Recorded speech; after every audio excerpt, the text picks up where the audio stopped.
സർക്കാർ ഏജൻസിയായ സിയാപ്റ്റിനെയാണ് higher secondary പുസ്തകങ്ങൾ അച്ചടിക്കാൻ ഡയറക്ടറേറ്റ് ചുമതലപ്പെടുത്തിയിരുന്നത്. +2 പുസ്തകങ്ങളിൽ അധികവും സിയാപ്റ്റ് സ്വന്തമായി അച്ചടിച്ചു.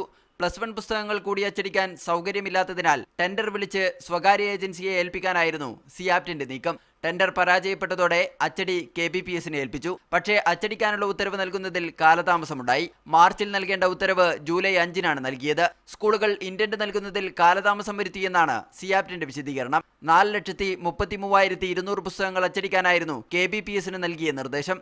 ഇതിൽ 90% പുസ്തകങ്ങളും KBPS അച്ചടിച്ചു. 10% പുസ്തകങ്ങളുടെ അച്ചടി ഇപ്പോഴും തുടരുകയാണ്. അച്ചടിച്ച 90% പുസ്തകങ്ങൾ ഇതുവരെയും വിതരണം ചെയ്തിട്ടില്ല. ലക്ഷക്കണക്കിന് പുസ്തകങ്ങളാണ് KBPSൽ കെട്ടിക്കിടക്കുന്നത്. ഇത് വിതരണം ചെയ്യേണ്ടതും സിയാപ്റ്റ് തന്നെയാണ്.